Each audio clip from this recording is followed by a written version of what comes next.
I think my juices flow all the time. Absolutely, absolutely. You know as much as I know. Right now, we've been able to stuff the stuff.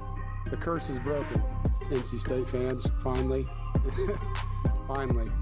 Hey, happy Thanksgiving. I mean, that's a triple play. Wolfpack ain't for soft. It ain't for soft people.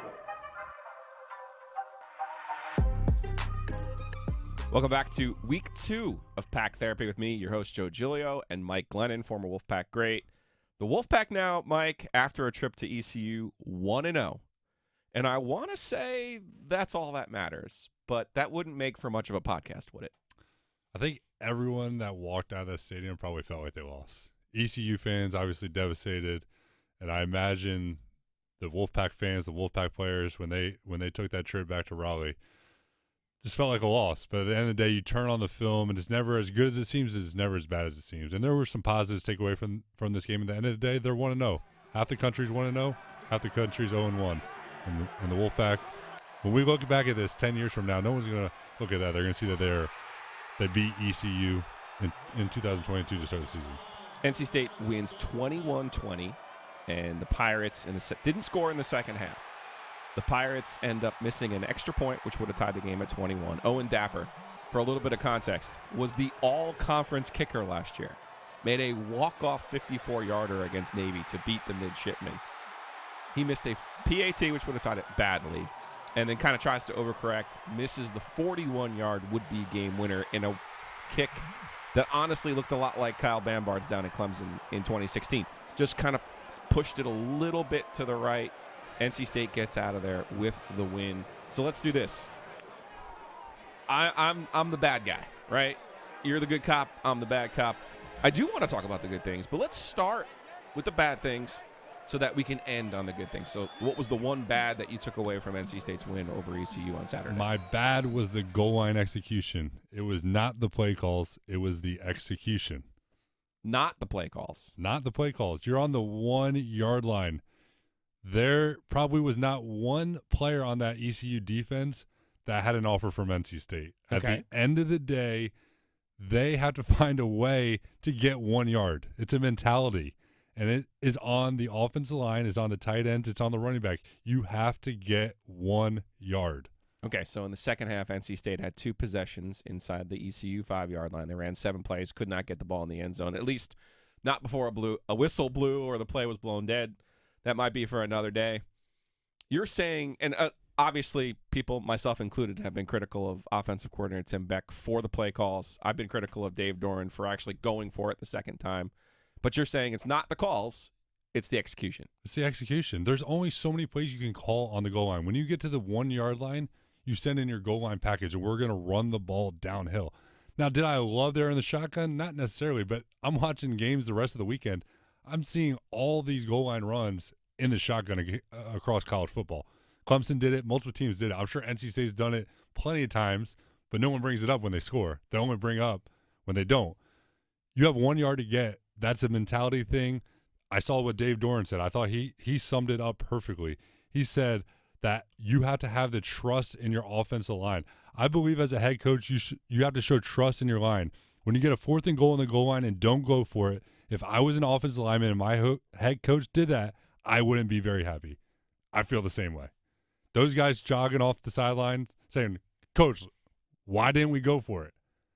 At the end of the day, they didn't execute. That's what it comes down to, is execution. I don't love on the first goal line sequence that they took Demi Sumo out, the freshman running back, newcomer running back, who I thought was outstanding in the game for the most part. A great change of pace for them. And the primary reason, obviously, they didn't go into the portal. The Pack of Wolves didn't go into the portal and get a running back for NC State this year. That's fine. Jordan Houston ends up fumbling on the first goal line sequence. He shouldn't have been in the game. That's a mistake right there. The second goal line sequence, though, I'm going to disagree with you. You can't run the same play or a variation of the same play 4 times in a row. They have a tight end in Chris Tootle. There should have been a play on first down, in my opinion, to the back of the end zone for the tight end for Chris Tootle. Or, I love to tell people this. Bill Belichick's not a genius. He's just, the rest of football coaches just aren't that smart. Thayer Thomas should have been in a position to run whatever you want to call it, a zig in and go out. We've seen Julian Edelman do it a million times with the Super Bowl on the line. I think NC State could run a play Forte or Thomas in the goal line, in the red zone area. That's just my opinion. Now, my bad. The math skills.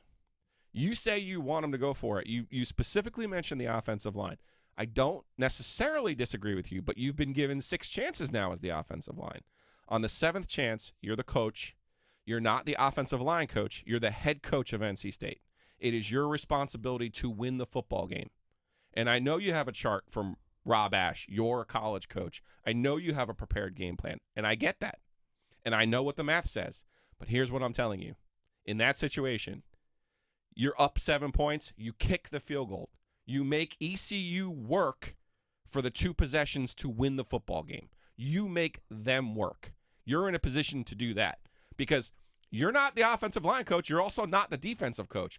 But you owe as much to the defense as you do to the offensive line. So I don't buy we're going to be super aggressive. I don't buy nobody on ECU's defense had an offer from NC State because guess what they did? They bowed up in the second half, and I want to give credit to ECU's defense. I was really impressed with the way they played in the second half. They looked really good. They flew around. They played fast. They have a lot of speed, and they were, when you go to that goal line stand, they wanted it more. Yeah. And you could see it by the way they played. They were driving the NC State linemen back, and they just wanted it more. So I do give them a ton of credit, but I still disagree. I think it was the first game of the season. Dave's trying to set the tempo for the rest of the season. I trust in you guys.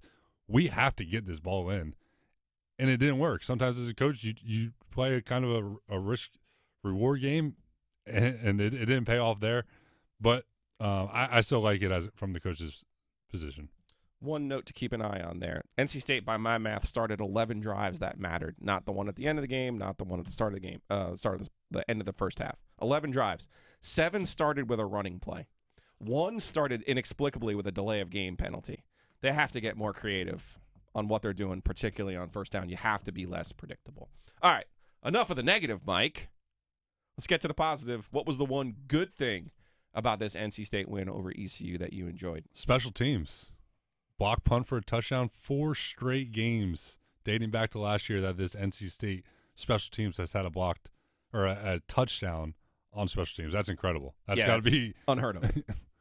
When you gamble, and I'm not suggesting that you do if you're a player, of course, but when you gamble, you think, wow, man, if I could just get one freebie, there's no way you're like, I'll get another one of those next game. 4 games in a row. It is amazing. Great job by NC State special teams. I'm going to tell you my good, and it's going to sound like a bad. But I left Greenville on Saturday, and I thought to myself, I'm not in love with my NC State pick to win the ACC anymore because they look like an 8-4 team. They need to be a 10-2 team, in my opinion, to win the league. But then I watched Clemson. Then I watched Florida State. Then I watched Syracuse. And I thought to myself, we know NC State can go 6-2 in the ACC. They are capable of that. They have proven that. After watching those other ACC teams, I actually think in the Atlantic, 6-2 is the number that gets there. So we're not asking NC State now that we're asking them to do something they haven't done since 1979. Yes. But we're not asking them to do something that they can't do, and that is go 6-2 in the league. So how do you like that for a positive? I'm with you. I watched that Clemson game, and after watching NC State's game and watching Clemson's game, I'm a little concerned about Clemson's defense. They look pretty darn good. Yeah. But after watching Clemson's offense, I feel even better. And I think we'll see how these next few weeks play out. I think it might play out to a pretty sweet spot where DJ Uiagalelei is playing just well enough that he's still there. Because, I think NC State's offense is going to be able to score a few times against that defense. And I think NC State's defense, with the way that Clemson offense looked, I think they'll hold up just fine. You played in the Atlantic Division when it was the Atlantic Division, if you will, because Florida State and Clemson were both outstanding. Did you ever think about, or your brother played at Virginia Tech, did you ever think about what would life have been like on the other side of the river, or did you just realize these are the teams that we have to play against, these are the teams that we have to deal with? Yeah, and I think when they originally started that thing, it did make – Virginia Tech was a top 10 program every year. Miami was really good. Clemson wasn't what they are now. So at the time, it seemed fair to me. I mean, it wasn't Florida State was the best team in the conference. But even before that, I mean, you look back to the end of Bobby Bowden era, they were not great towards the end. So Yeah, no, but you there was saw an all-time juggernaut though. FSU, yes, 11 and 12. When Jimbo Fisher took over. Yeah, but when they originally did it, I think they said the division's up pretty fairly. Okay. All right, so let's talk about what's next. We did what was bad, what was good. Let's talk about what's next for NC State. They take on Charleston Southern, 1AA team. NC State always wins these games, going back to 1985, I believe. And this is a week off, probably. In all seriousness, this is a chance to maybe get your legs back under you, maybe understand a little bit some of the sharpness. So what do you want to see next out of NC State? Yeah, I want to see Devin Leary and this offense get back on track. They weren't quite as sharp starting with the quarterback. He made some uncharacteristic mistakes with the interception, some balls not as accurate, decision-making. I don't know if he was pressing a little bit, trying to do too much, but he's got to settle in and realize, ACC preseason player of the year, that's over with now. Now I got to go do it, but I don't have to live up to that hype. I just got to go play like I did last year. He's going to do fine the rest of the year, but I want to see that offense, Devin, offensive line clean up some things. He had pressure in his face, see some separation from his receivers, but I see this as a get back on track game. 9 years in the NFL, 5 years with Dana Bible. How many times in your head were you told this drive needs to end in a kick, whether it's a punt, whether it's an extra point, whether it's a field goal attempt? Can you even count how many times you were told? That was a Tom O'Brien thing all the time. This drive needs to end in a kick, Michael. That was printed in my head, and Yeah. I think it is a very good point that you make, because with this defense, if you don't put them in a bad situation, they're going to be fine. Punts are okay, extra points, field goals, all of the above. But those drives need to end in punts, and I think Devin did a great job with it last year. I think he'll get back on track this week. All right. What I want to see next is if you're about that life, be about that life, NC State. The way that they played against ECU in the second half in particular is not going to be good enough to win the ACC championship this year. But the good news is conference schedule hasn't even started yet, so we'll see. We're going to catch up in a couple minutes here with Thayer Thomas, NC State receiver and frequent guest at Mike Glennon's house. We'll explain after this.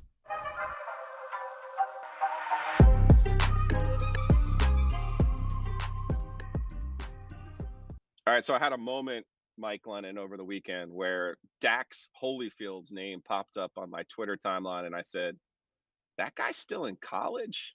And then I thought, when Thayer Thomas scored against ECU, I bet you there were a lot of people on the Twitters who said, wait a second, that guy's still in college? Thayer Thomas, if I call you that guy's still in college all-star, are you going to be offended by that? I mean, I've heard it a lot in the last year, so definitely hear from my teammates as well. But it's like the running joke of the team, like with all the 6-year guys that we're still here. So, but no, I don't take it too personal. Do those younger true freshman types come up to you and actually try to lean on some of your wisdom for your career? I mean, it's been outstanding. 100%. The younger guys tend to ask me questions on certain things just because, I've been fortunate enough to be healthy, playing a lot of games, playing a lot of big games. So they know that. And anything that I could give them advice or how to do certain things, they definitely look towards me and just look towards my wisdom and stuff like that. So. Speaking of that, for the listeners out there, Thayer has been my throwing partner, my go-to guy. Whenever I need a guy, first person I call is Thayer Thomas because he's always ready to work. And if he's already had a long day of workout, he's like, I've already thrown with Devin, I've already worked out, but I'll come spot from you. I want to know, where did that work ethic come from? Did it come from your parents? And what's the motivation of why you work so hard? I mean, yeah, as a kid, I think it all started with just sort of being so busy as a kid. Like my parents sort of just, had me in a lot of sports. And so like I was always on the go, always trying to get better at a lot of the things that I was doing. So then I knew I know what it takes to be good at certain things, especially sports. You want to be at the best you can possibly be. So in order to be great, in order to be pretty good at what you're doing, it definitely takes time. And you can't cheat that at all. So, and also being a walk-on and sort of just trying to prove myself every day at the beginning of my career, sort of, set the landscape of like my mentality going throughout my whole college career. So it was a little bit of my childhood along with my early college years sort of shaped that type of mentality. But then again, I also just love the work. You got to love it. Some people don't. And I think just me loving the grind is something that makes, my game sort of unique. So you have both Devin and Mikey G to throw you the ball. Any workout on the jugs machine Yep. by Yep. yourself? Yeah, Is there a way to? I got a whole weekly routine that I do. And then you also got to throw in my little brother. I always got to have some time to catch some passes from him. So it's a balancing act between Mike, Devin, and my brother. So If you had to guess how many passes per week that you catch, what would you round that number at? I catch at least 300 balls off the jugs, probably 5 to 6 days out of the week. So along with, running routes, it's upwards to probably, 8,000. That's pretty good. Practice makes perfect. Thayer Thomas, NC State receiver, joining us here on Pack Therapy. And I'm curious, Thayer, you guys beat ECU 21-20 on Saturday. Open up the season with a win in Greenville for the first time since 2007. And what was the reaction within the locker room there? What was the bus ride home? I mean, we were relieved that we won the game, obviously, just because, college football, it's hard to win games, and especially on the road. And just knowing the history between this rivalry and the way NC State has, played at East Carolina over the years, we were very fortunate to come out of there with a win. In the past, you might say we usually would lose that game. But I think it just sort of says something about our team that we were able to, even though we didn't play our best, and I think we got ECU's best shot, and definitely the type of environment that it was. I felt like, we still were able to win that game. So I think it says a lot about our team. But definitely we're hungry to get back out there on the field, because I think the only way you get this bad taste out of your mouth is just go play another game and practice well throughout the week. So I think we have really good mindset going into this week, just to get better, and we will. You talk about how you came to NC State as a walk-on. You were at high school, at Heritage High School, and your receiver coach was Torrey Holt. What if I told 18-year-old Thayer Thomas that as a walk-on, I'm your coach, Torrey Holt, and one day you are only going to be second to me in touchdowns receiving at NC State? What would you say to your younger self? I probably wouldn't believe you, just based off of like the history of what a walk-on truly is. And looking back on it, like in the moment of me being like a young walk-on, I really was pretty naive about what that really entailed.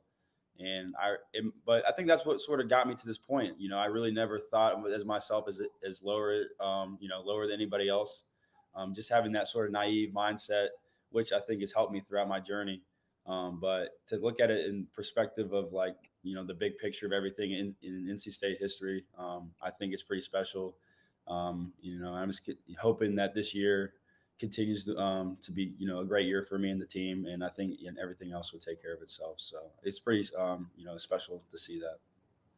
You mentioned your youngest brother, Lex, but Drake, you've been able to play with him the last few seasons.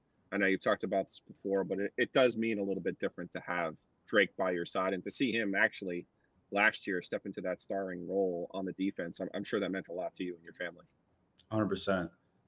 It's a blessing, when I can make a play on offense and then the defense can go out there and make, big time plays and big time games, just representing our family, our name, and just, we've been doing it for a while together. So it's really cool being able to do it at this stage, at this point in time. You can't stick around one more year to make sure Lex gets there so you can all be together? You know what? People say this all the time to me, and I think it would be really weird if I were, on the team one more year with Lex. It's just, I've never played on, me and Drake have never played on a team with Lex. He's always been way younger than us. I just think it would be really weird. And I'm sort of glad it timed up this way because, for one, I think I would, be very critical of Lex if I'm on the team with him and just, his play.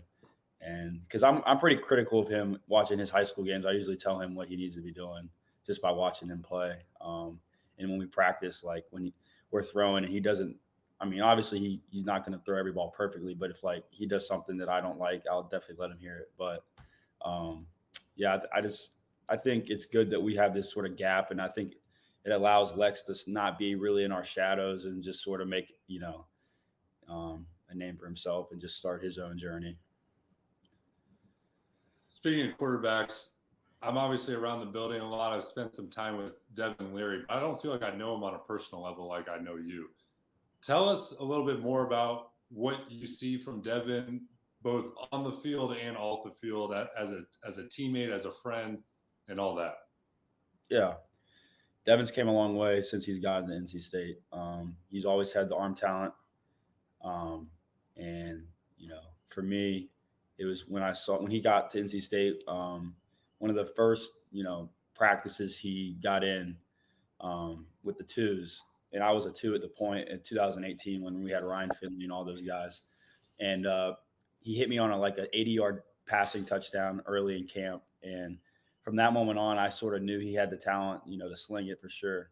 And it was just like in 2019 when we had that quarterback battle with all three guys and things sort of didn't go his way early. He actually sort of came to me and asked me for wisdom and advice because he knew I was pretty even keel and sort of looked at things pretty, with a great mindset. And he just asked me what he thought he should do. And I think in his head, he was sort of, he didn't know what he wanted to do. Like he was, I think, third on the depth chart at the time. And I just told him hey, I know you're third right now, but I think at the end of the day, you'll definitely get a chance this year to play in 2019. I think you should just stick it out and just keep working and just continue to improve each week, get better at practice. And I think, at the end of the day, you'll play this year and, you'll show them what you could do. And that year wasn't great for anybody on the team, obviously, but I think just having that mindset and being that guy, sort of he asked, what he should do. And I sort of gave him my truthful answer. And then turn around in 2020 when he played the first 3 games. We were actually quarantined before the Wake Forest game in 2020 together. And so we actually were working out, throwing each day while our guys were practicing. Because at the end of the day, we were going to play the game. I think it was like a September 19th or 20th game because of COVID pushed everything back. But we knew that we needed to get ready for that. So we got a lot closer during that period of time. And then when he got hurt, it was sort of, it was a downfall for our team. But we ended up, bouncing back with Bailey Hockman and Ben Finley helping us out. But then, going into this year and last year you saw what Devin did. He definitely played well under pressure. I feel like, he spreads the ball around really well and definitely got a great understanding of the offense and how to read defenses. And then going into this year, I think he really just took control of the offense. He knew it was, it's his team. And, it's his third year in Coach Beck's system. And so right now I feel like he has a great grasp of, the concepts, what we need to do. And then obviously IDing defensive coverages. And so for me and him, we've gotten really close over the years. And during the weeks right now, I'm meeting with my receiver coach, obviously, but then again, I make it an effort to go back for the quarterback meetings. I go at 7:00 at night just to make sure, I show him that I really care and I really want him to trust me when we're out there on the field. And just sort of me getting a whole understanding of the offense as well as some of the quarterbacks, just so I know, why, when I might get the ball, how to block a certain defender based on the run scheme and certain things like that. I just think it helps the team overall, just getting a whole holistic approach to grasp with the offense. And Devin's definitely helped me with that. But I'm excited to see, the rest of this year. I think we're going to, take major strides and we'll get what we need to get done. Thayer Thomas, NC State receiver, before we let you go, you mentioned those other sports that you used to play. Do you miss the batting cage? Do you get out there and shoot any threes, or what have you been doing to stay busy? Have you picked up golf yet? Yeah, so I mean, all three of those you mentioned, I definitely try to do a little bit of, I'll go over to the baseball field every once in a while, swing, just because I try to be well-rounded and good at everything that I do. And so, I don't know, I play basketball at Mike's sometimes. Mike's got a court that we play on. Try not to go too hard just because the risk of injury. But I don't know, when we start playing and stuff, when I start doing other things, I definitely feel the itch to play that again. And it just is more of an off-season thing that I tend to do. And then golfing is more of I don't know, I think it's great for the mind and relaxation. I know on off days, that's something I'll do is just go and play a little bit of golf, even though golf's hard and you mentally. You're playing a different golf than me. Yeah. I'm not really stressing if I'm playing well or not. I'm just out there sort of enjoying. I usually golf with people I like and enjoy the time. You're out there, hit on the range a little bit, but it's definitely good things to do to get your mind off of, the main thing, which is football for me right now. Thayer Thomas, best of luck to you this season. Appreciate you taking some time for us today, and enjoy your 6th year, your final year. Enjoy the final run. Appreciate you guys having me on the show. Thank you.